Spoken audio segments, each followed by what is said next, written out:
R. Lenz Produtora.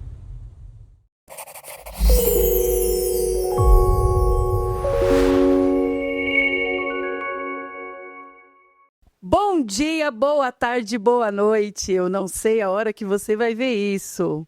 Eu sou a missionária Cleide e esse é o programa Nova Mulher, com oferecimento Style Fashion. Vocês ali vão achar vestidos, roupas maravilhosas, maravilhosas.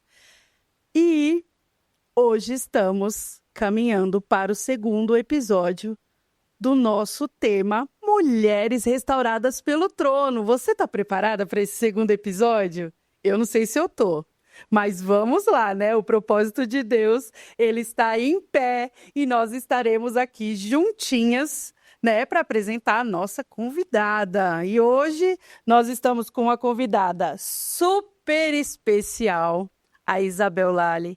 A Isabel, ela é uma empresária do ramo de artes, né? Ela trabalha com seguros, ela vai explicar melhor isso. Ela é uma mulher restaurada pelo trono do Senhor. Se você estiver preparada para esse episódio, fica com a gente. Aproveita, se inscreve no canal para você não perder nada. Seja membro do canal. Eu sou membro do canal. Sobe tudo antes, gente. É muito bom, fica tudo muito disponível para gente. A gente precisa disso. Não é só estar disposta e disponível para o reino. A gente também quer ser edificada e inspirada, não é mesmo? Então se inscreve, seja membro do canal para ver antes as coisas. E hoje nós estamos com a Isabel, essa querida do Senhor. Ela tem uma história forte de vida, de aprendizado, de dor. Isabel, seja bem-vinda ao segundo episódio do programa Nova Mulher, com o tema Mulheres Restauradas pelo Trono. Amém. Eu que agradeço. Estou muito feliz de estar aqui. E eu também faço parte do... Eu também estou inscrita no canal. E eu também tenho me edificado bastante com os vídeos que eu tenho visto aqui, né? E eu estou realmente muito feliz de estar aqui e poder compartilhar com vocês essa história que Deus vem construindo já há algum tempo. Vamos lá, né? Eu vou chamar ela de Bebel, de Bel, de Isabel. Não reparem. A intimidade faz isso, né? A intimidade nos deixa próximo, né? Isabel, eu quero que você comece contando um pouco da sua trajetória, né? Como a Isabel nasce, como a Isabel vem a esse mundo, como a Isabel cresce, como que a Isabel alcançou o trono do Senhor. Foi com bravura, foi com permanência. Como que a Isabel inicia tudo isso, né? Para ela ser uma nova mulher. Como a Isabel iniciou isso? Eu estou muito honrada de estar aqui e de poder compartilhar com vocês essa minha história. Eu nasci numa família cristã bem característica, né? Meu pai era pastor, minha mãe era psicóloga, e eles tiveram 7 filhos naturais e pegaram mais um filho para criar.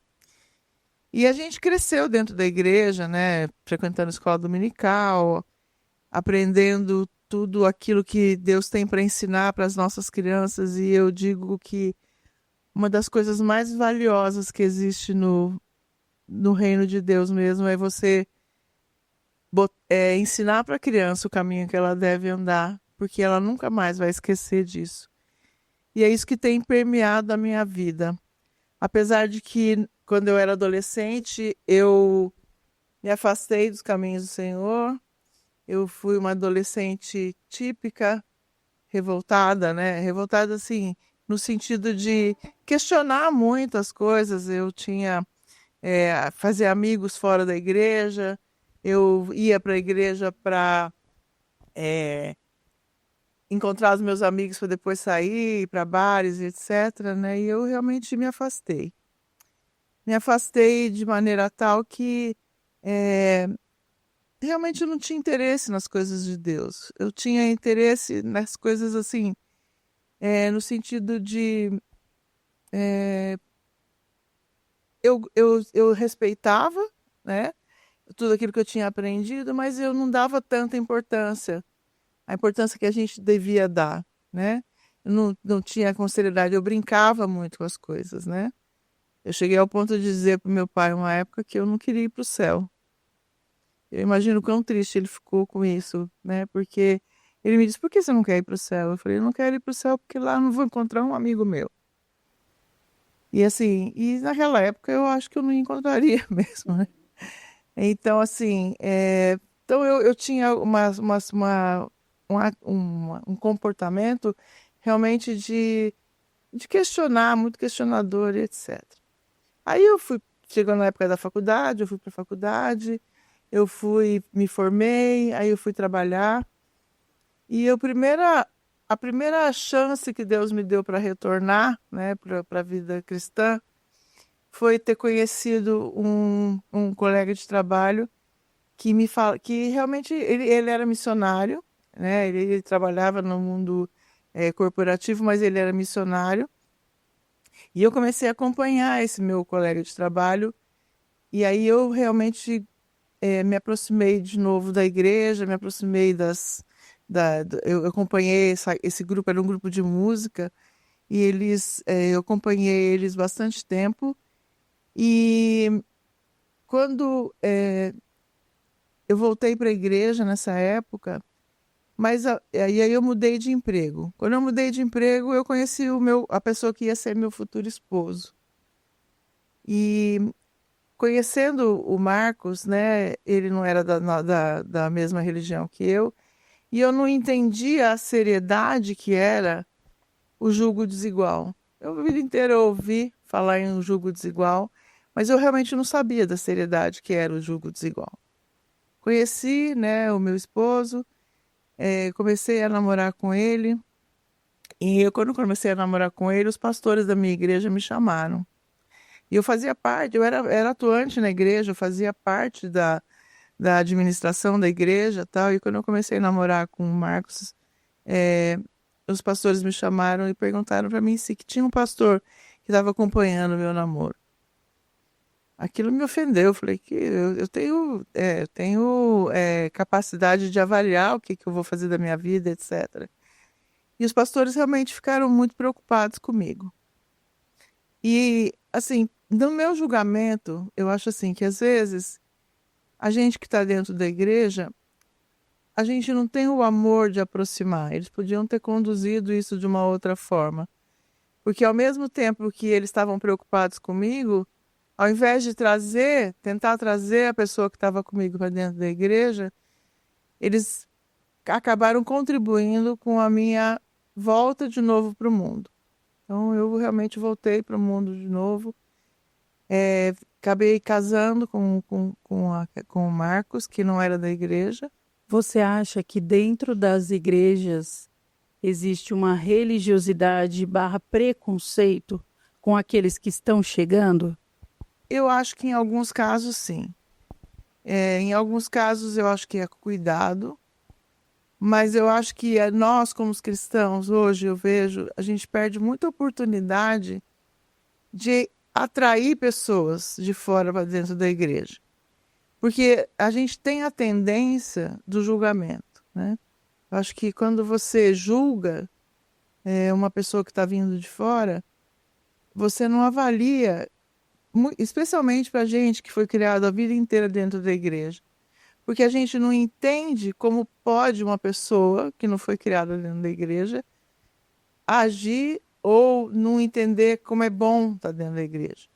Mas a nossa atitude, muitas vezes, ela expele esse tipo de gente, entendeu? E eu acho que isso a gente perde muito nesse sentido. E foi isso que aconteceu. Na verdade, o meu marido ficou muito magoado com algumas atitudes que inicialmente o fariam ir para a igreja e realmente expulsaram ele da igreja, né? Expulsaram, ninguém falou para ele, sai daqui. Mas as atitudes que as pessoas tinham de falar, como é que uma preciosa nossa pode se envolver com alguém de fora? Então, eu acho que esse tipo de atitude, muitas vezes, da igreja, leva as pessoas para fora da Quando igreja. ele chega à igreja, vocês já estavam casados, é isso? Ele se converte aí. Não, ele não nem chegou a entrar nessa situação para a igreja. O que aconteceu? Nós casamos, meu pai fez o nosso casamento, e eu entendi naquela época que eu não sabia, mas meu pai estava fazendo uma profecia. No dia do meu casamento, ele pregou sobre o lar firmado sobre a rocha e o lar firmado sobre a areia. E eu estava construindo um lar firmado sobre a areia. Para mim é nitidamente isso. Mas enquanto eu não tive filhos, eu entendi que para mim era normal tudo aquilo. Eu acho que a diferença do julgo desigual, ela começa a aparecer quando você tem filho.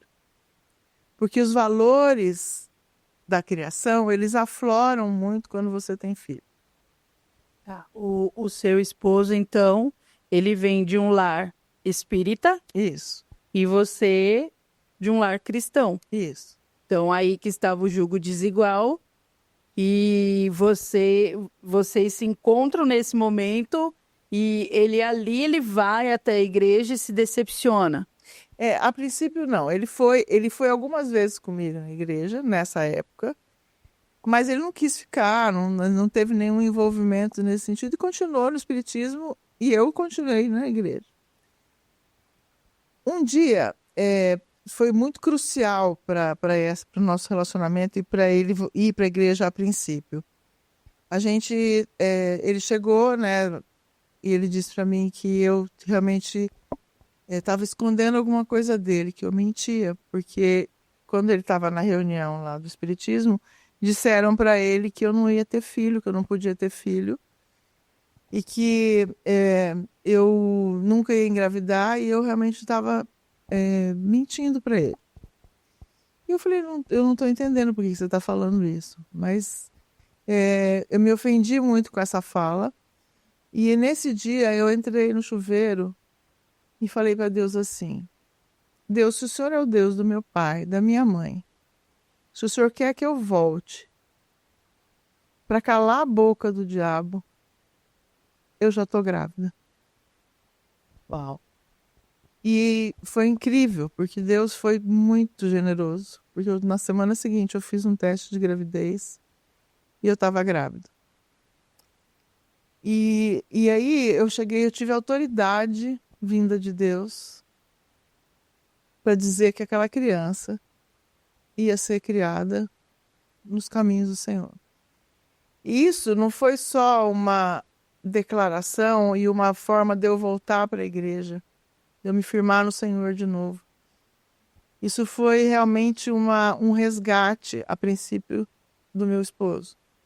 Porque a partir desse dia, ele parou de ir para o espiritismo e ele começou a ir comigo para a igreja. E assim, Deus é tão cuidadoso, tão detalhista, que ele permitiu que eu criasse a minha filha na primeira infância nos caminhos do Senhor. Ela foi para a igreja, ela foi educada, ela tem a base, e aí a gente pôde fazer isso. A gente teve algumas experiências difíceis na igreja com o meu esposo.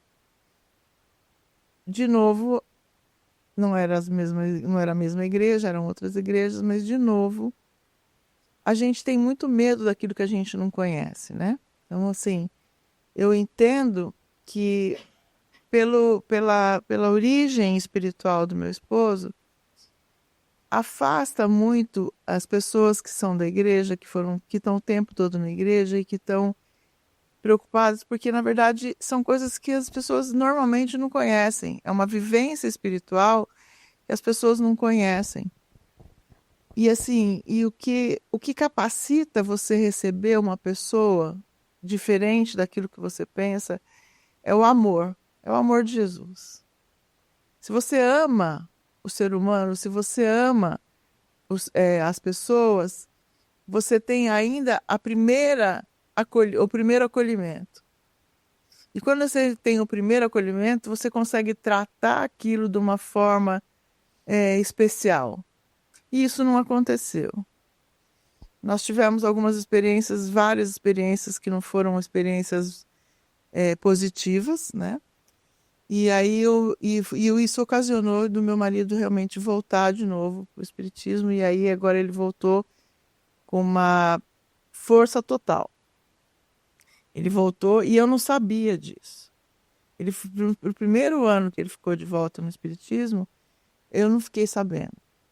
Então ele voltou, e ele voltou assim, ele foi realmente se dedicar, porque ele é uma pessoa muito dedicada em tudo que ele faz. E ele foi e voltou, e aí ele foi procurar ser pai de santo. Ele era pai de santo, ele era chefe de terreiro. Ele foi coroado na Umbanda. E assim, e aí eu fiquei muito decepcionada.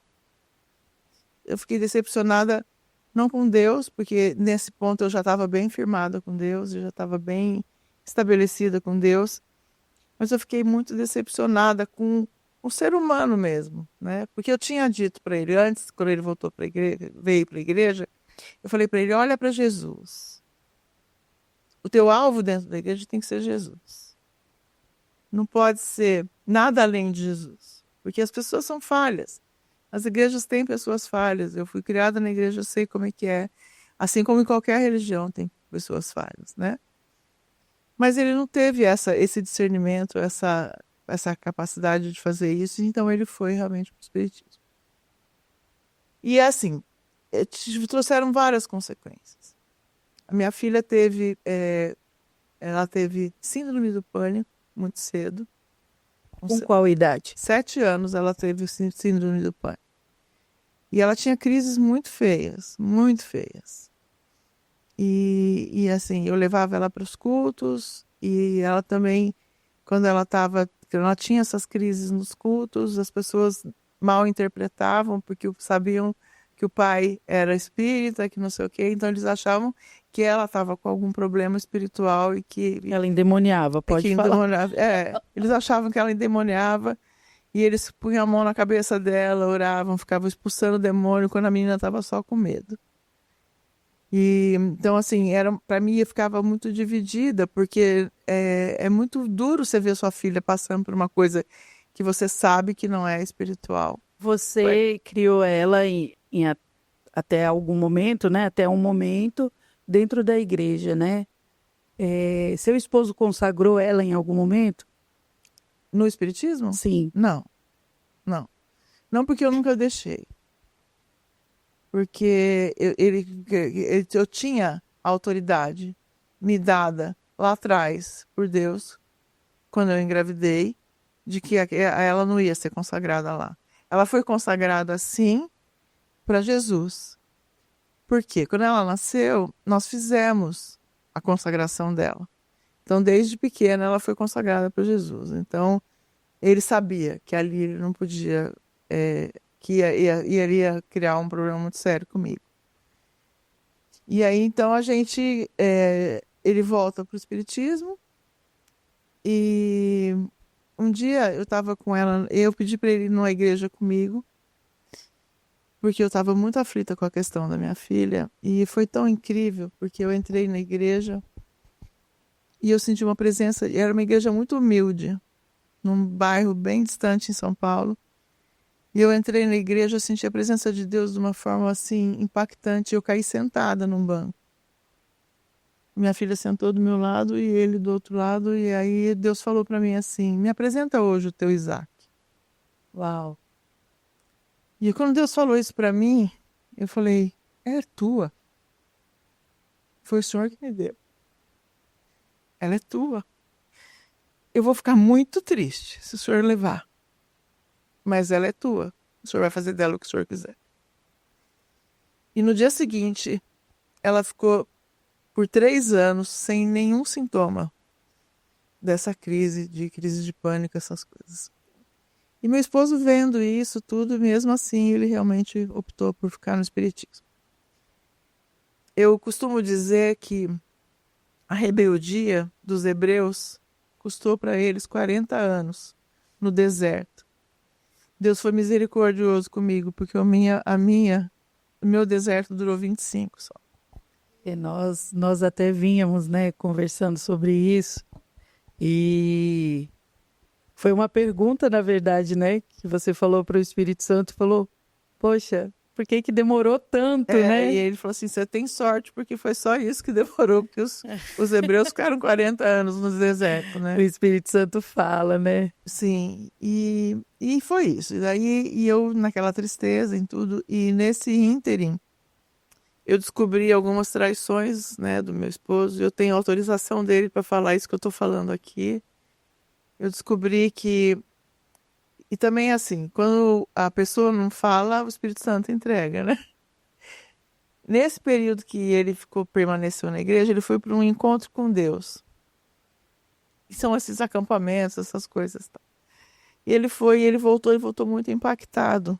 Isso foi antes dele voltar para o espiritismo, né? E ele voltou muito impactado. Eu falei, e aí, como foi? Não sei o que. Ele falou, foi ótimo, mas eu tenho alguns assuntos que eu preciso tratar com você. E aí ele voltou e eu falava, então, vamos conversar a respeito disso. Fala para mim o que que é, o que você tem para falar. Ele falou assim, eu não consigo. Eu não posso falar sobre isso, porque é uma coisa muito séria. Você vai ter que definir se vai querer ficar comigo ou não. Bom, resumindo, depois de uns 2 meses eu descobri, numa viagem que a gente estava fazendo, que ele tinha um filho fora do casamento. E essa criança tinha 6 anos já nessa época. Eu tinha 7 de casamento e essa criança tinha 6 anos. Eu estou contando isso porque quando eu descobri dessa criança, eu falei para ele assim. E aí, quando eu descobri dessa criança, eu fiquei muito revoltada com Deus. Falei, Deus, o Senhor falou para mim que minha vida ia mudar, que ele ia se converter, que ele ia se transformar, que tudo ia ser perfeito. O Senhor disse para mim. E agora minha casa cai. Como é que é isso, Deus? E de novo chorando no banheiro, eu falei para Deus, eu preciso de uma resposta sua, porque eu preciso saber se eu vou perdoar ou não. Aí, depois que eu saí do chuveiro, eu falei para Deus assim, eu fui ler a Bíblia e estava lá escrito, não temas, homem, porque tudo será como lhe foi dito. Uau. Eu fechei a Bíblia e falei para ele, olha, tá perdoado. Tá tudo certo. Não vou mais tocar nesse assunto, mas a condição que eu tenho para você, pro perdão, é você trazer essa criança para perto, porque ninguém merece crescer sem pai. Ninguém merece passar por isso. Então, a condição que eu tenho para você é você trazer ele para perto. E aí nós fizemos o processo de adaptação, porque eu tive que falar para minha filha que ela tinha um irmão, era mais velho que ela. Eu tive que passar por todo esse processo de trazer o Yuri para perto. E foi tremendo, foi uma coisa assim, foi um presente que Deus me deu. Porque ele fez toda a diferença na minha vida. Foi uma pessoa que eu amei realmente como filho. E assim, eu fico muito feliz de Deus ter tido essa misericórdia com a minha vida. Porque mais tarde, num acidente de automóvel, ele morreu. Com qual idade? 20 anos. Então, dos 6 anos que ele ficou com a gente, assim, que a gente teve convívio com ele, ele morava com a mãe, né?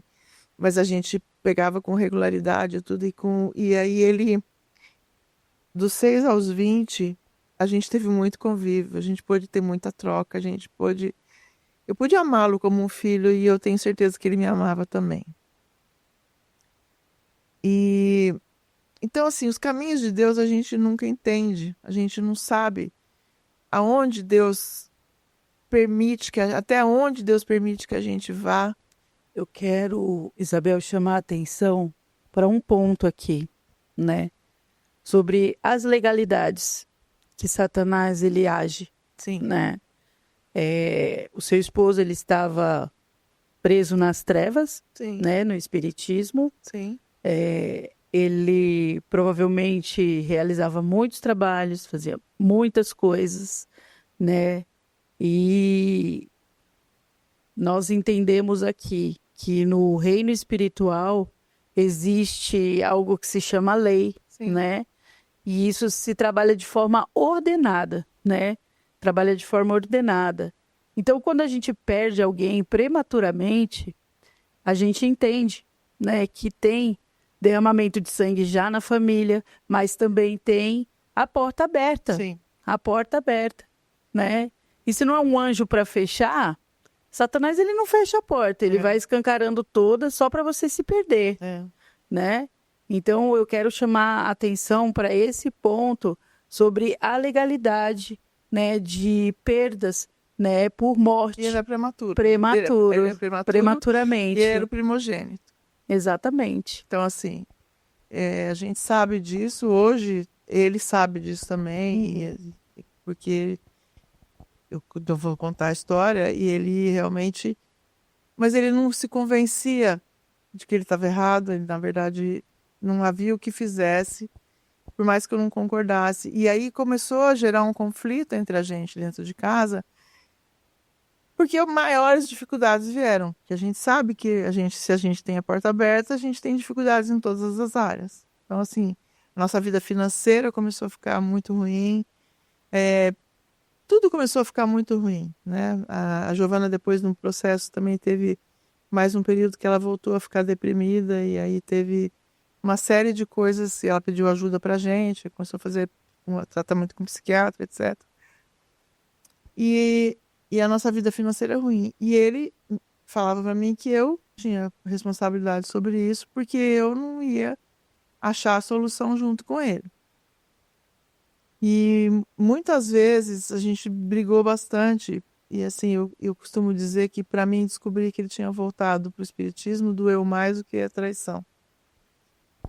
Você considera que você viveu dores que ninguém nunca viu? Sim, muitas dores. Porque todas as vezes que que ele saía de casa para ir para o trabalho, era em outra cidade, etc., eu ficava mesmo me questionando. Eu falei para Deus, por quê, né? Por que ele não ficou na igreja? Porque eu entendi, por um lado, por que ele não ficou na igreja, mas que voltar para uma coisa e ficar tão profundo, uma coisa que ele sabia, que ele já tinha tido provas de que não eram umas coisas boas, né? Mas Deus sempre, todas as vezes que eu pensei em desistir, porque eu pensei em desistir muitas vezes. Todas as vezes que eu pensava em desistir, Deus não permitia. Quais foram os momentos? Cite pelo menos um momento, aquele momento que você falou, agora para Isabel deu, para mim não dá mais, eu vou desistir agora, chega, não dá mais. Foram vários. Mas assim, na transição de volta para o Espiritismo, ele tinha muitas possessões. Eu vou falar claro aqui, porque Pode falar. ele tinha muitas possessões. E Ele servia de cavalo para as sim, entidades. Isso, ele servia de cavalo para as entidades e ele ainda estava num período de adaptação com isso. Então ele tinha realmente entravam espíritos muito ruins. E esses espíritos, óbvio, para me atingir, ofendiam ou falavam coisas para minha filha. Porque sabia que comigo ele não podia. E aí ele agredia minha filha verbalmente.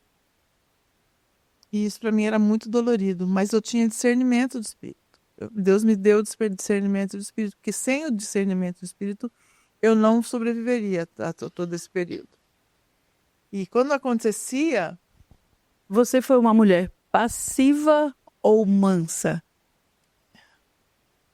Eu acho que em alguns momentos eu cheguei a ser passiva. Porque a minha filha me cobrou isso algumas vezes na vida. Ela falou assim, mãe, como que você pode? E assim, eu me posicionava com ele depois, mas eu acho que eu fui passiva sim, e fui mansa também. Eu acho que Porque as duas a coisas, passividade, ela traz ausência do posicionamento, né? É. A gente já sabe disso, né? Então, você é passiva, o posicionamento, ele vai dando um tchauzinho assim, e quando você vê, tá muito longe, né? Eu sempre digo uma coisa, que a passividade, a qualquer momento da nossa vida, a gente pode transformar em mansidão, né? Regar a temperança, que é o fruto do Espírito, né? Que Deus, ele deixa pra gente, né?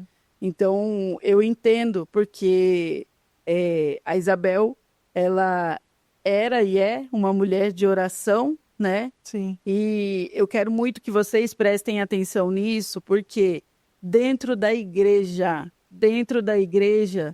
ela nasceu, cresceu e permaneceu dentro da igreja. Mas não quer dizer que você não fosse passar. Nós não, Sim, né? Nós sim. não estamos aqui No para... mundo tereis aflições, mas tenha de bom ânimo, porque eu venci o mundo, na verdade. Exatamente. É isso. Então não é porque a pessoa nasce dentro da igreja que ela não vai passar as aflições, mas ela precisa ter um posicionamento sem a passividade, viu, gente? Eu fui passiva Sem a algumas vezes, passividade, porque isso vai te trazer um firmamento, né? O posicionamento, ele precisa ser firmado, né, na presença do Senhor, né? Sim. E assim, eu falava, assim, e eram agressões assim, e Satanás é muito astuto, né? Porque ele falava palavras que ele sabia que ia me deixar muito enfurecido. Mas aí então eu dizia para minha filha, não fala nada, porque a minha filha é bocuda que nem eu sempre fui. E aí eu falava para ela, não fala nada, porque não é teu pai que tá falando. E assim a E gente... como que ela entendia isso, né? Ela entendia. Ela entendia. Ela entendia. E muito cedo ela aprendeu a discernir as coisas. Muito cedo ela aprendeu a discernir.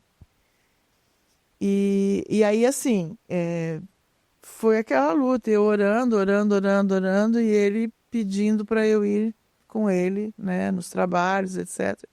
Porque eu realmente eu não estava colaborando. Mas eu falava para Deus, eu não vou. E é engraçado que as pessoas estão muito acostumadas também com possessões que são agressivas, né? As pessoas são possessas e elas falam, vou matar, eu vou destruir, eu vou roubar, eu vou fazer acontecer, não vou acabar com ele e tal. Mas a pior possessão, no meu ponto de vista, é aquela que você não consegue identificar como possessão. Que é o espírito que entra dentro da sua casa e fala, ai, muito obrigada por você me receber aqui. Eu sou bonzinho. Muito obrigada por você me receber aqui. Eu sei que você não gosta que eu venha aqui, mas eu precisava ter vindo, eu precisava fazer um trabalho aqui, eu preciso proteger sua filha de uma viagem que ela vai fazer, de um voo de avião que ela vai fazer. Eu trouxe aqui um negócio para entregar para ela, tipo um patuá, uma coisa assim. E, assim, realmente muito obrigada.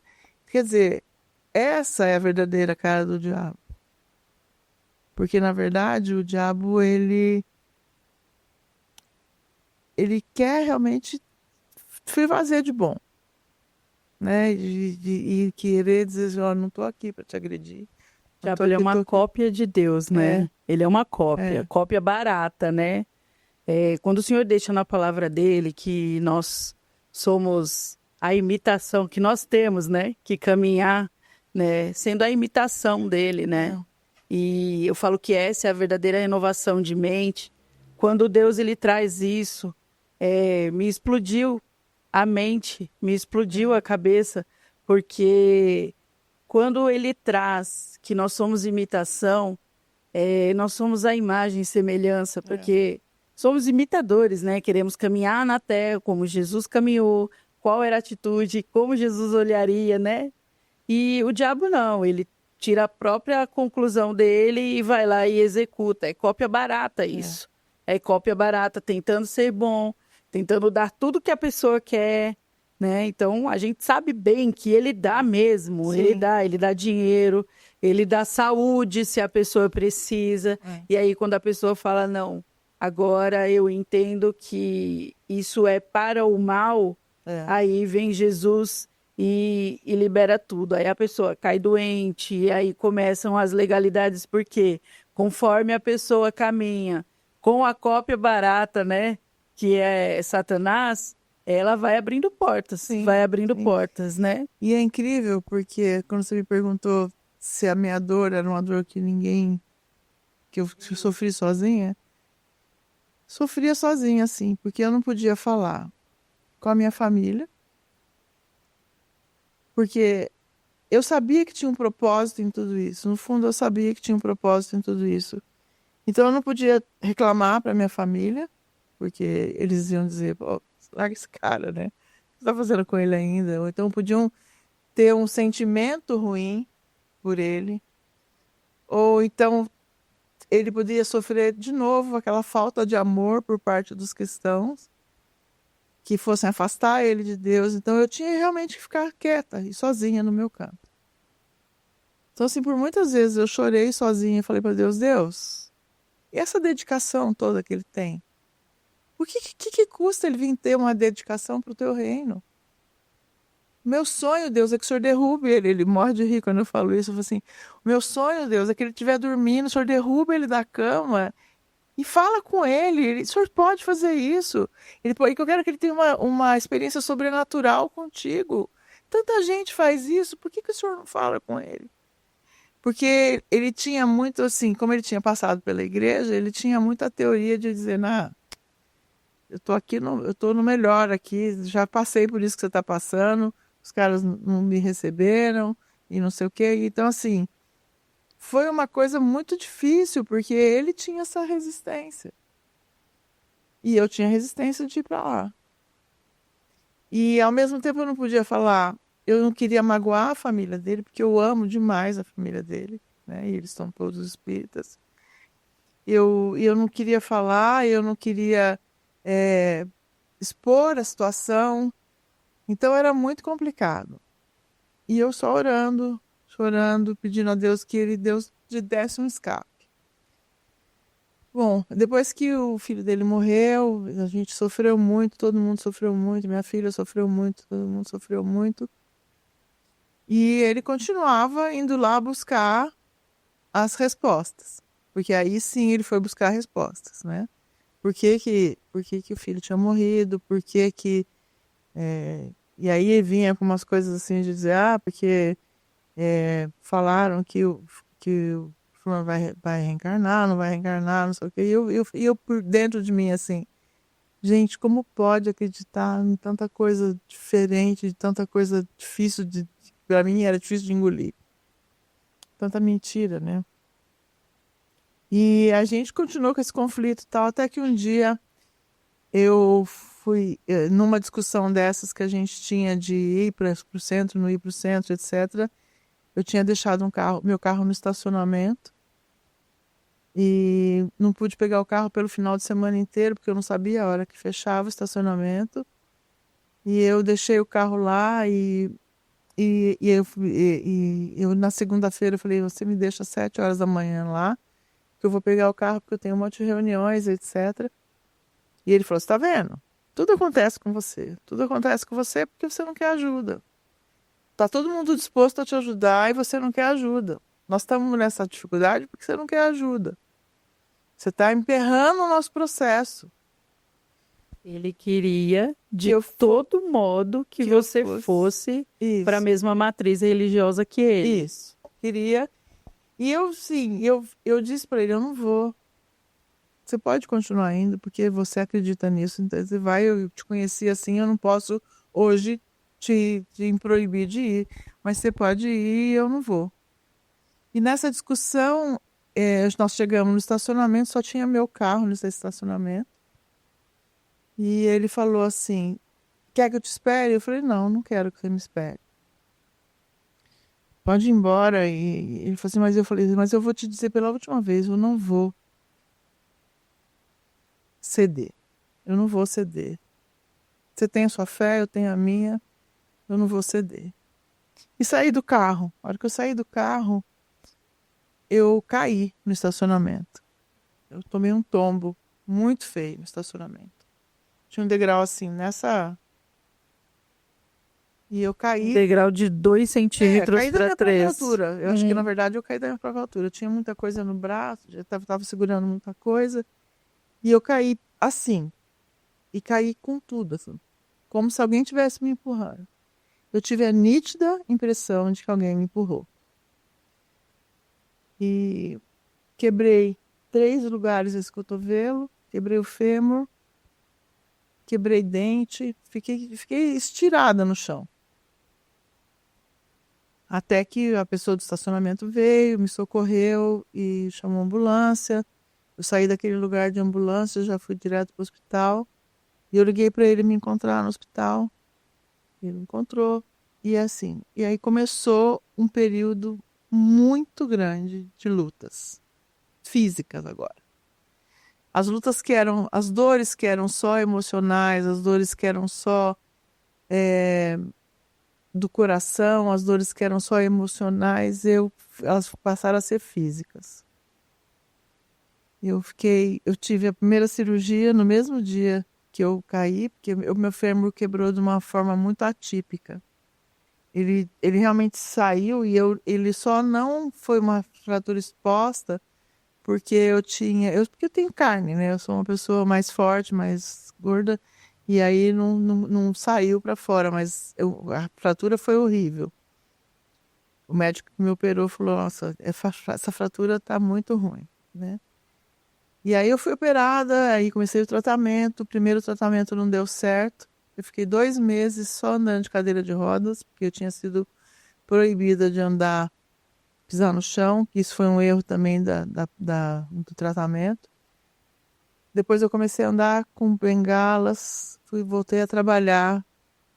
No trabalho, quando você quebra a perna, as pessoas acham que você quebra o cérebro, né? Então, especialmente no mundo corporativo. Então, assim, eu sofri também diminuição profissional, eu sofri, sabe, preconceito no trabalho, uma série de coisas assim. Eu cheguei num ponto assim de dor profunda, além da dor física, eu tinha uma dor emocional. E as limitações, elas eram tanto emocionais, porque as pessoas te limitavam aquilo e acabou. Sim, sim. No elevador, várias vezes eu entrava no elevador do trabalho, as pessoas, nossa, você está usando esse apoio ainda? Por que você está usando isso? Porque eu não conseguia andar. Aí eu descobri que tinha um parafuso que tinha quebrado, aí, sabe, e aí aquilo foi me minando, literalmente me minando. Daí que eu tive que fazer a segunda cirurgia. Aí foi mais um tempo ainda de dor física e aí eu não conseguia fazer as coisas, eu não tinha mobilidade, muito duro. Depois disso ainda quebrei a coluna em 2 lugares. A primeira vez que eu quebrei a coluna foi arrumando uma cama. Eu fui estender o edredom, senti uma pinçada nas costas, eu quebrei a L1 com tombamento o tombamento de medula, né? Não, medula não, de vértebra. Eu estava quase encostando na medula. E aí a segunda vez foi depois de 1 ano, eu quebrei a T11. Tirando uma coisa da boca do cachorro. Então, assim, eu acho que Satanás queria meio acabar comigo, porque eu fui quebrando as coisas, e aí eu fui cada vez pior a minha mobilidade. Aí eu passei a usar um colete, que era um colete de feltro e de aço. Calor desgraçado, assim, uma coisa horrível. E aí, quando eu estava nessa situação, a minha irmã chegou para mim e falou assim, olha, tem um seminário de cura e libertação. Você não quer ir comigo? E eu falei para ela assim, me chamar para sair é ofensa grave, você sabe disso, né? Porque eu não tinha mobilidade para andar dentro de casa. E nesse ponto ela já tinha sido demitida do meu emprego, tudo, daí ela falou, vamos comigo. Eu falei, como eu vou? Olha como eu tô com colete, é um acampamento. Tem lugares altos e lugares baixos. Como você quer que eu vá para um lugar desse? Ela falou, eu te ajudo. A minha irmã é isso aqui, ó. Ao contrário de mim, ela é muito pequenininha, magrinha. E ela falou assim, vamos, eu te ajudo. Aí eu falei, bom, já falei tanto não para ela que eu resolvi ceder. E aí eu fui para esse acampamento com ela, fui para esse... Esse seminário, ele acontece aqui próximo, né, de Boituva, em Cesário Lange, né? Isso, é do No seminário da acampamento pastora... Monte Oreb, né? É seminário da pastora Tânia Teresa e do pastor Otto, é um ministério que, né, que eles têm lá, que é um ministério que você trabalha lá também, E né? aquele Então, lugar é mágico, não é é? mágico. E aí eu fui para esse seminário. E eu cheguei no seminário com a mesma teimosia que eu tinha adquirido, né? Que eu já tinha, que era a minha origem, que era meu temperamento, era ser teimosa, e era ser questionadora, e era ser uma série de coisas. E quando eu cheguei no seminário, para você ter um atendimento individual no seminário, você precisa preencher uma ficha, que é como se fosse uma anamnese cristã, uma anamnese espiritual, E aí você preenche lá, e aí minha irmã falou, você não vai preencher? Eu falei, eu não. Falei, por que não? Porque eu não vou preencher. Não quero crente me julgando. Olha a cabeça que eu já tava, né? Não quero crente me julgando, não vou preencher nada, tal. Só vim aqui para ouvir a Porque palavra. também feridas foram abertas, né, ao longo desse tempo, né? Muito. E as feridas, elas estavam ali, latentes, né? Muito. Prontinhas para serem suturadas, né? Que fala. Mas prontinhas. Assim, eu não sabia que elas iam ser suturadas, né? E foi incrível, porque... E ela insistindo comigo. E aí era tão bonitinha, porque eu ia para os lugares, ela carregava uma almofada que eu sentava, me apoiava, tudo, e ela o tempo todo comigo, né? E aí na quarta-feira, que era o último dia, que na quinta-feira era o último dia para entregar as fichas, ela estava preenchendo a dela. Eu falei, o que você está preenchendo essa ficha? Você nunca saiu de fora da vida cristã, né? Então, para você é fácil, você não tem pecado, você nunca saiu do negócio. Imagina eu, vou precisar de umas 3 fichas dessa, não sei o quê. A redação vai ser grande. Aí ela falou assim, você tá aqui, por que você já não preenche isso logo de uma vez? Eu falei, tá, para te agradar eu vou preencher. Preenchi e entreguei no último momento. Foi assim, a última hora que tinha para entregar a ficha, eu entreguei.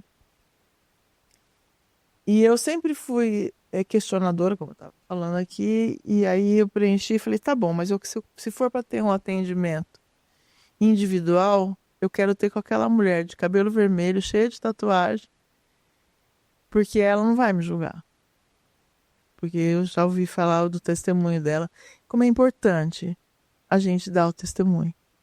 Porque quando você dá o testemunho, você cria empatia em outras pessoas. E a capacidade e o rompimento de barreiras para as pessoas se chegarem a você.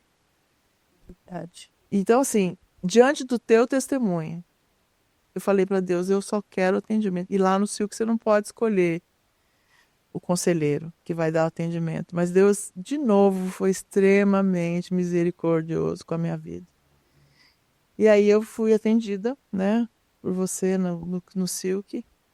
Mas conta aqui como que foi o início, a chegada. Isso é muito bacana você falar. Foi, então, eu cheguei no Silk. Ela era rebelde, viu, gente? Eu era rebelde, sempre fui rebelde, sempre assim, bocuda e falava as coisas. Deus me conhece e ele teve misericórdia comigo, porque ele me aceitou do jeito que eu sou. E ele tratou o que precisava ser tratado, mas ele me aceitou do jeito que eu sou, do jeito que ele me criou. E aí eu cheguei lá no seminário, foram me atender, e aí foram carregar minhas malas, porque todo mundo percebia que eu tinha uma dificuldade de locomoção tremenda, né?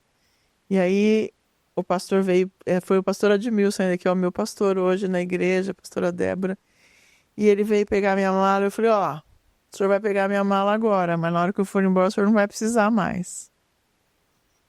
Porque de certa forma eu tinha uma fé de que eu estava ali, que alguma coisa ia ser diferente. Aí passou o seminário, aí quando eu cheguei para o atendimento, eu tive a grata surpresa de que Deus tinha me atendido, mais uma vez, né? Aí a Cleide veio fazer o meu atendimento. Foi muito bom, né? Foi muito bom, porque eu gritei, Isabel, Eu não sabia falar o sobrenome dela, porque o sobrenome dela é Paturalski. Isso, né? você até sabe falar. Hoje eu já sei, né? E ela levantou e olhou para mim e falou: Eu sabia que era você. Eu sabia que era você. Né? E aí a gente foi, né? Eu falei para ela, tava um calor absurdo, era dezembro. E eu com aquele colete, sem conseguir andar direito, cheguei.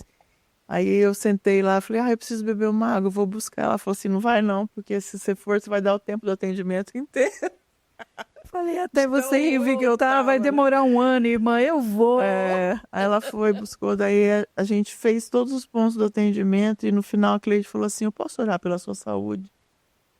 Eu falei, pode. É claro que você pode, né? Um detalhe importante quando a gente fala de fé, né, Isabel?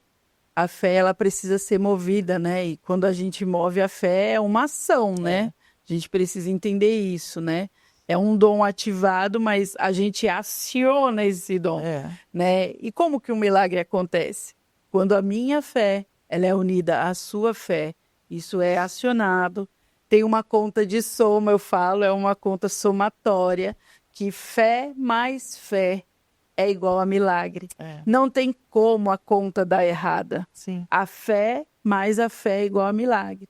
Porque eu me lembro muito bem, eu me recordo muito bem que ao adentrar aquele acampamento de Monte Horebe, eu fiz uma oração para Deus. Eu falei, Deus, que as pessoas que se achegarem até este lugar não saiam da mesma forma que entraram. Eu louvo a Deus que o Senhor conceda todas as petições assinadas com letras douradas, porque o nosso Pai, ele assina com letra dourada. Amém. Né? Então, esse é um ponto importante para a gente deixar para o pessoal aqui que está nos assistindo, que a fé, ela é uma ação. O dom de fé é uma ação. E essa ação, ela precisa de um impulso para que una a fé do outro, para que o milagre ele aconteça. É verdade. E assim, a fé agrada a Deus, né? E dizem que sem fé é impossível agradar a Deus. Mas a nossa fé agrada a Deus, né? Então é o nosso ato de fé. E aí, assim, quando você orou por mim, eu fiquei em pé, você orou por mim, eu estava sem o colete, que eu pedi para tirar o colete durante o atendimento. Eu senti um arrepio que vinha do começo da minha cabeça até o final da minha coluna. Nós oramos qual palavra? Foi Ezequiel 37, né? Porque, então, tem um detalhe nessa história toda, porque quando eu estava passando pelo processo de dor absurda, etc., eu falava para Deus assim, Deus, o Senhor levantou um exército inteiro de um monte de ossos secos. O Senhor não custa nada curar minha perna e minha coluna. Por que, Senhor? Por que não acontece? Por que não acontece? Eu clamei a Deus por Ezequiel 37 várias vezes. E o dia que eu cheguei no seminário, a palavra de abertura que o pastor Otto leu foi Ezequiel 37. E a hora que ele leu isso, eu falei para minha irmã, eu falei, acho que eu vou ser curada aqui, é isso? E aí, quando você orou Ezequiel 37 também, foi assim, foi uma junção, né? E o céu disse amém, né? E quando a gente aciona a fé, a gente precisa entender que a fé é acionada, se a gente ora a palavra que está escrito aqui, Satanás não revoga a palavra de Deus, viu, queridos? Verdade. A palavra de Deus, ela não tem revogação. Então, se você ora a palavra, você vai colocar sua fé em ação. O Espírito Santo tem me incomodado muito para orar a palavra. Realmente, eu tenho procurado orar as orações que existem na Bíblia, orar as coisas que... Porque é realmente uma profissão de fé mesmo, né? Bom, aí a Cleide orou por mim e tal, daí eu falei para ela, porque é mais fácil eu ser curada do que o meu marido vir aqui. Ela falou, por que? Seu marido é doente? Você ainda perguntou assim, né? Eu falei, não, meu marido, ele é pai de santo, ele é chefe de terreiro, ele é pai pequeno de umbanda e tal. Daí ela falou assim, só isso? Aí ela falou pra mim assim, me chama pra ir na sua casa, onde você mora? Aí Não, falei, e eu sou daquelas assim, é, né? É para evangelizar, eu vou mesmo, eu vou para outro planeta, é. né? Eu falei Aí para Bel, aonde você mora? ela falou assim, me chama pra ir na sua casa. E aí eu falei, tá bom, vou chamar. Quanto tempo eu dei? Você falou assim, em Eu dois não, meses. Eu falei Espírito assim, em Santo. 2 meses seu marido vai estar aqui. Eu falei, ah, tá. Uhum. Nisso eu não queria muito, não, amiga, conversar. Eu Aí, falei, me chama para ir na sua casa, porque em 2 meses seu marido tá convertido dentro da igreja.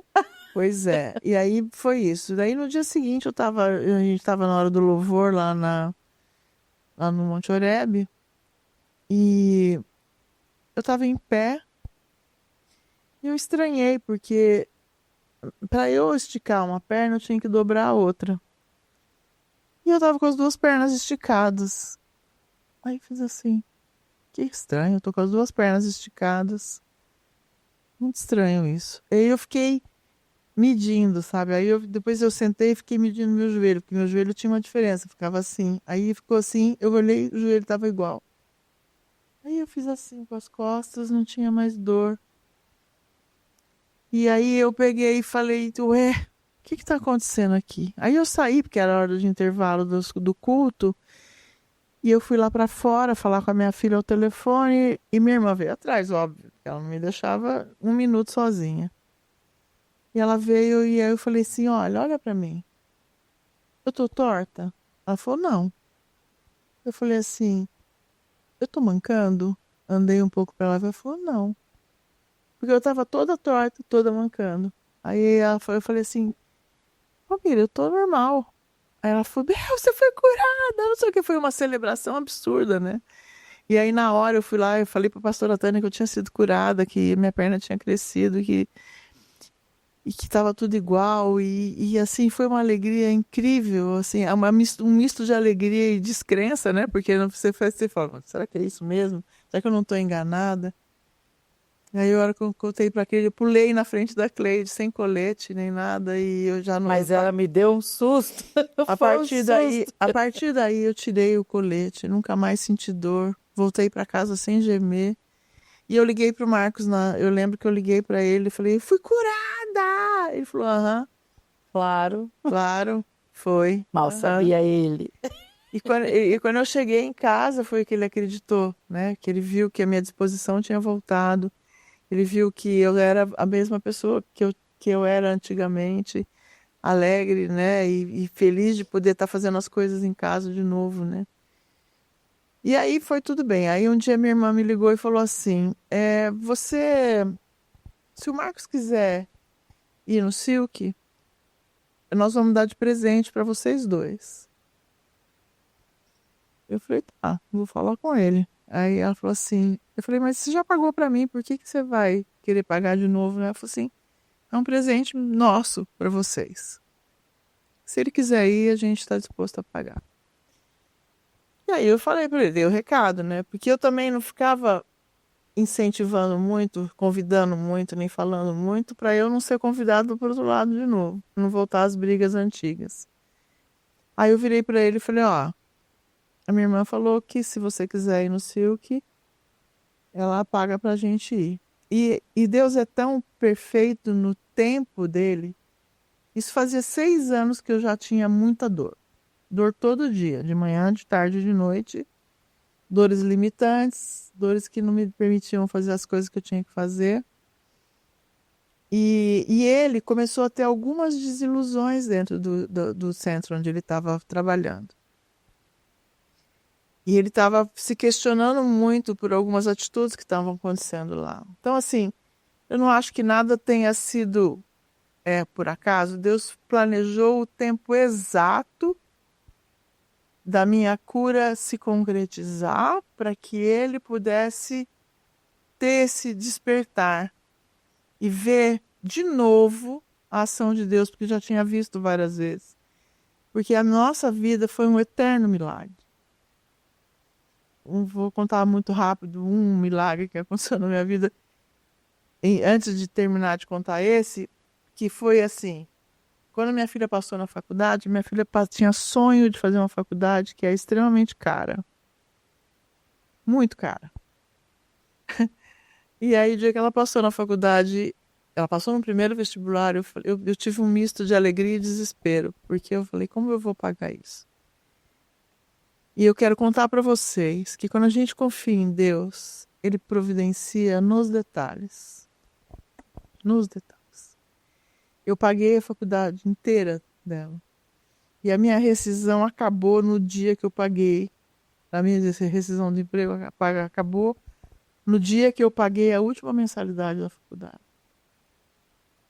Ou seja, Deus permitiu realizar o sonho dela, com a condição financeira que nós tínhamos, com um milagre atrás do outro, e isso testificou para ela os milagres que Deus opera na vida da gente. Então, assim, se depender de milagre, ela está bem nutrida, porque Deus foi muito, muito, muito especial em todos os aspectos. Bom, voltando agora para o meu marido, ele pegou e foi para o Silk. Ele falou que queria ir e ele foi para o Silk. Chegando lá no Silk, ele foi o primeiro a entregar, ao contrário de mim, ele foi o primeiro a entregar a ficha, ele foi querer saber o que era aquilo. E ele disse que se fosse metade daquilo que ele estava vendo em mim, que ele ia largar o espiritismo. Eu quero fazer um retrocesso na linha do tempo aqui.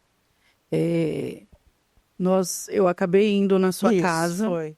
né? E o Marcos, Foi. ele me recepcionou super bem, É. um bolo de laranja maravilhoso. Porém, ele pensou que eu estava ali para colocar Jesus garganta abaixo dele, foi né? verdade. E eu fui bem clara e sucinta, né, com ele. Eu falei, Marcos, eu não estou aqui para fazer você aceitar Jesus. É verdade. Eu não estou aqui. Só que eu faço uma oração. Sempre, ao sair de casa, eu falo, Senhor, que o Senhor transborde em mim o teu amor.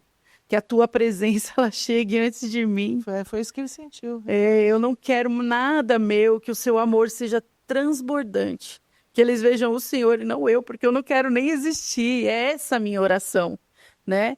E ele começou a contar as coisas que aconteciam ali, né, no terreiro que ele frequentava, e contou, achando que eu ia ficar impactada. Mal sabia ele da minha história também, né? E eu acolhi. Sim. Ali como alguém que entende. É isso que fez toda a diferença. Eu acolhi e eu sempre oro para Deus, para Deus me dar o caminho certo e nos dar, né, o caminho certo de como receber e recepcionar as pessoas, né? E a gente ter o olhar de Cristo para determinadas e todas as situações. A gente não pode, né, Isabel, caminhar nessa terra como a Isabel, como a Cleide, né? Mais nesse tempo que a gente vive, porque já não somos mais nós. Nós fizemos uma escolha, né? E eu me lembro muito bem que eu acabei falando para ele, né, que eu não estava ali para ele aceitar Jesus. E ele contou, e papo foi para lá e para cá, e vocês decidiram me levar em casa. Foi. Enquanto você ia buscar a bolsa, ele ficou de um lado da sala e eu na outra ponta. E ele me chama, ele fala assim, Cleide. E aí eu só fechei o olho e falei, meu Deus, Jesus pegou. A gente conhece, a gente sente. Jesus pegou, né? E ele falou, eu aceito a oração. E aí eu falei para ele, Marcos, deixa eu só te falar uma coisa. Vou fazer. Eu vou orar por você, mas para te abençoar. Eu não posso ferir o coração do meu pai, entristecer o coração do meu pai.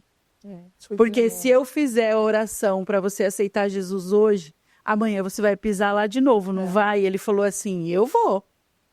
Eu falei, eu não posso fazer isso com meu pai. Entristecer o coração dele, sabendo que você vai voltar lá. Isso fez toda a diferença.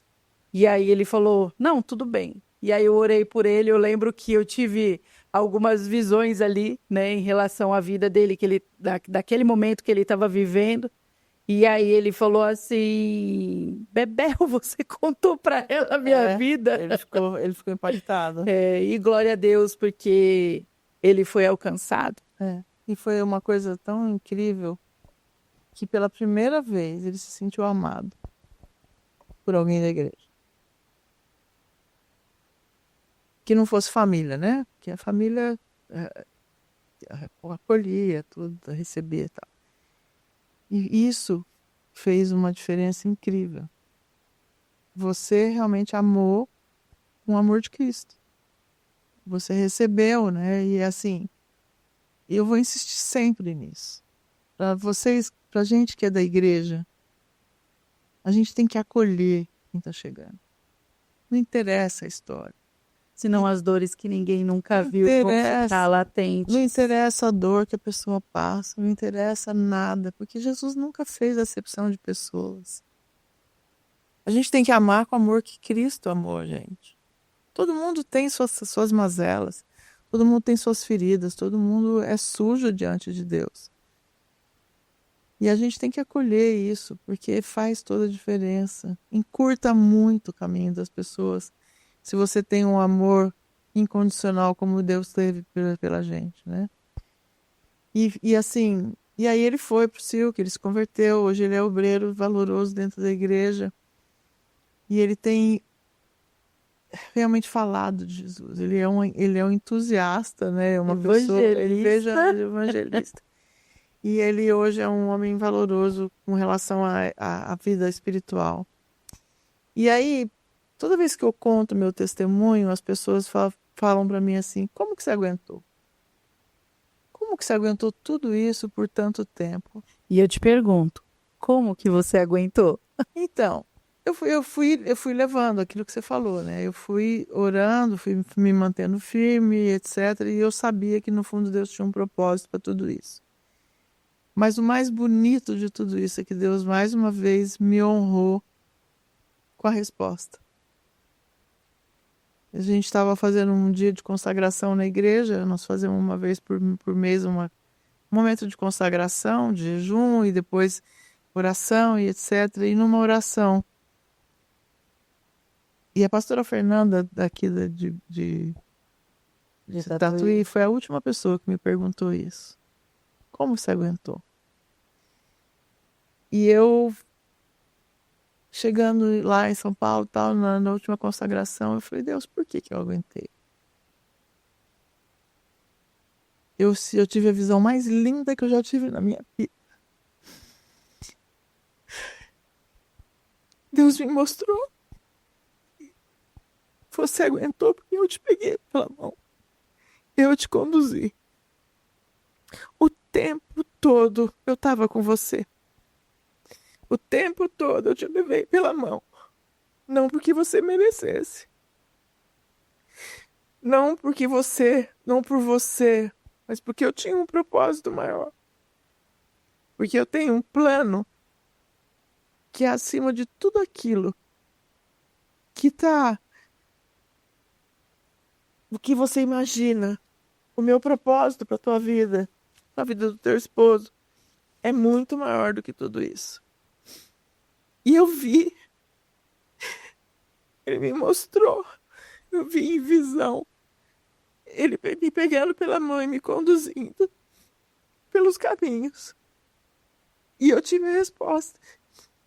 Então, para a pastora Fernanda e para todo mundo que já me perguntou isso na vida, como eu aguentei, não foi por mérito meu, foi porque Deus me pegou pela mão e me conduziu o caminho todo.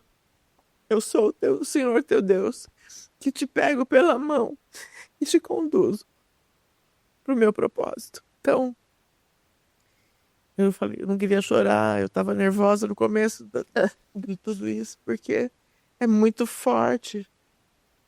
As misericórdias do Senhor, elas se renovam a cada dia.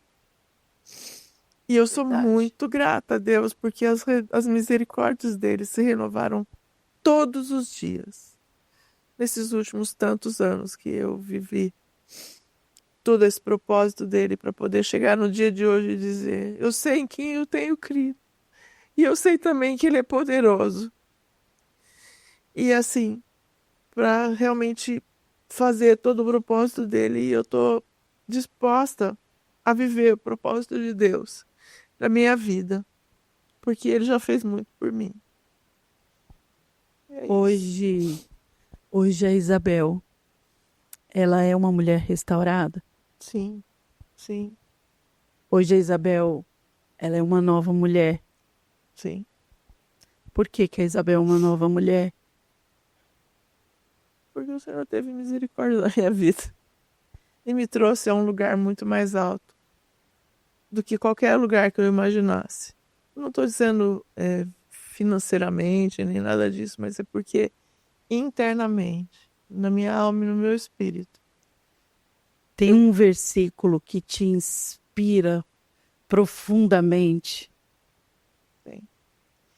Esperei confiantemente no Senhor e Ele se inclinou para mim e ouviu quando eu clamei por socorro. Aleluia. É esse versículo, porque esse versículo ele é o resumo de tudo isso que eu falei aqui agora. Eu esperei confiantemente no Senhor e Ele se inclinou para mim. E ouviu quando eu clamei por socorro. Porque Ele me provou que todas as vezes que eu clamava por socorro, era Ele que me conduzia pela mão. E hoje, como é o casamento da Bebel? É ótimo, né? Ele continua chato, né? Mas agora não é mais espiritual. Não, ele é um amado de Deus, ele é um bonitinho. Meu casamento realmente foi restaurado. Isso tudo com a permanência e obediência ao Senhor, né? É.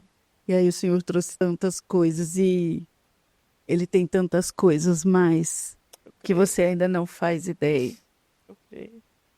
Mas nós temos a nossa caixinha de preciosas palavras. Tá bem, tá bem. Eu vou pedir para você tirar um versículo Eu vi na hora e ler disso, quero aqui ver. pra gente. Deixa eu ver se eu consigo pegar.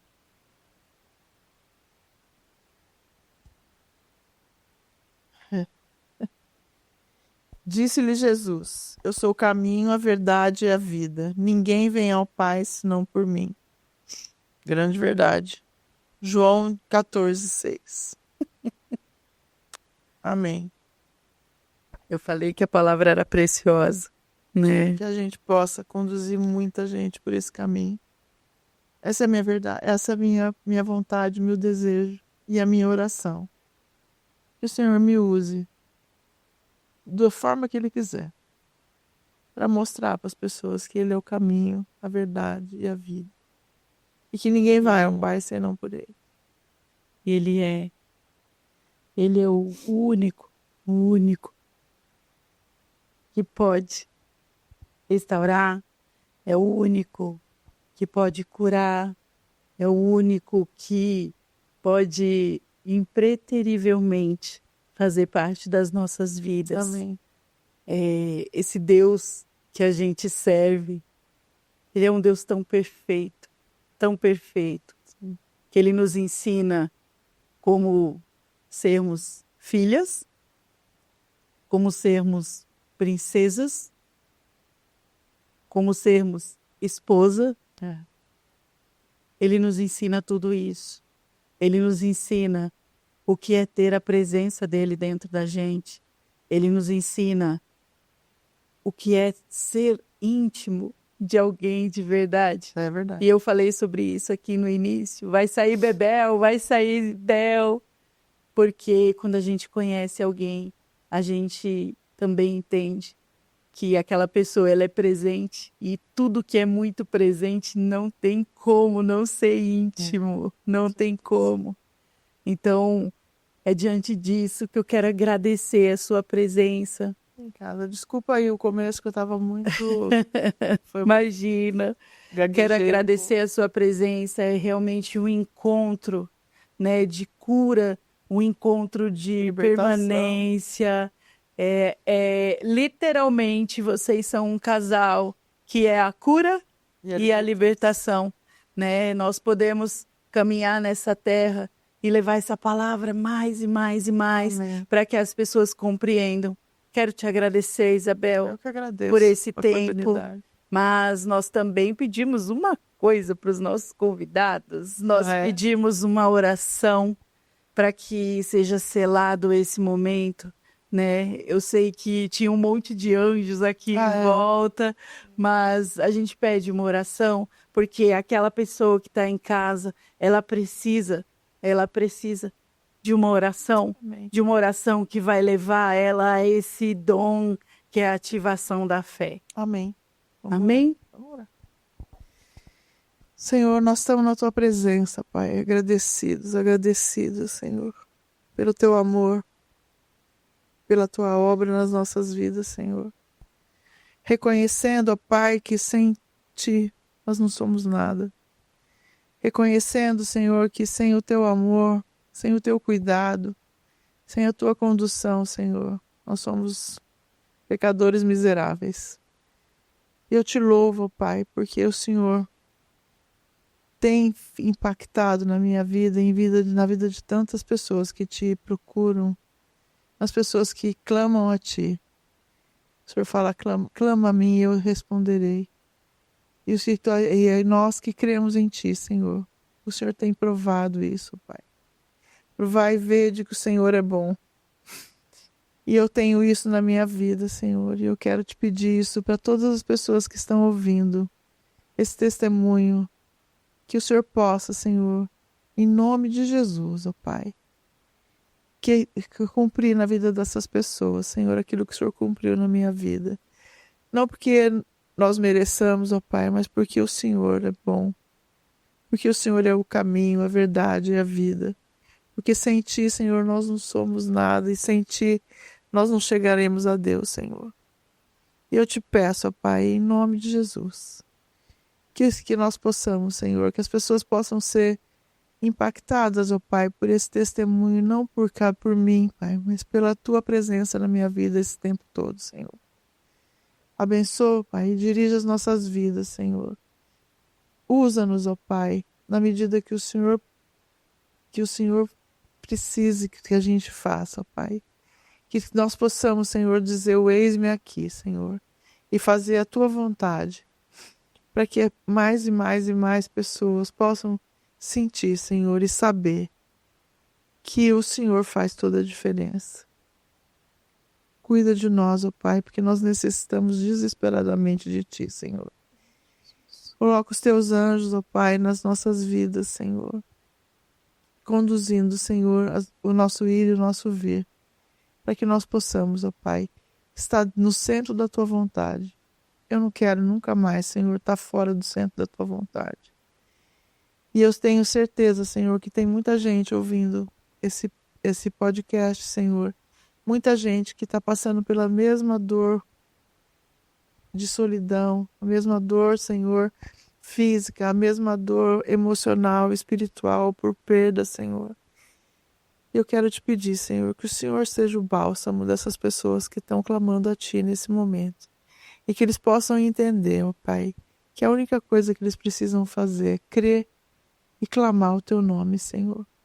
E ter a fé suficiente para mover o mundo espiritual, Senhor, em direção àquilo, ó Pai, que eles precisam entender, que é andar e caminhar contigo, Senhor.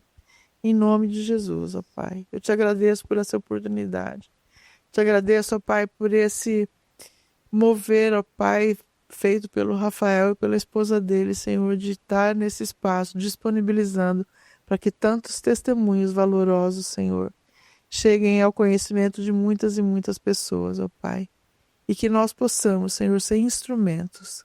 O nosso testemunho chegue a essas pessoas, ó Pai, como bálsamo, como modelo de solução, Senhor, e que elas possam te procurar, Senhor, e saber que só o Senhor pode. E só o Senhor tem essa capacidade de resolver e de trazer consolo, de trazer alívio para dores, de trazer, Senhor, tudo aquilo que eles necessitam, Senhor, em nome de Jesus, Pai. Amém. Amém. Obrigada, Bebel. Obrigada, eu que agradeço. Obrigada por esse momento. Obrigada por você se colocar disposta e disponível Amém. a ser uma mulher restaurada pelo trono do Senhor. Amém. Louvo a Deus pela sua vida. Amém. Obrigada. Quero ser flecha. Nós somos. E você que está em casa, não vai perder o próximo episódio. Esse só foi o segundo. O próximo episódio de Mulheres Restauradas pelo Trono, no programa Nova Mulher, que vai ao ar toda quarta-feira, às 7 da manhã. E aí, você está preparado para o terceiro episódio? Vai ser babado, vai ser babado. Segura, vem com a gente. Tchau, tchau.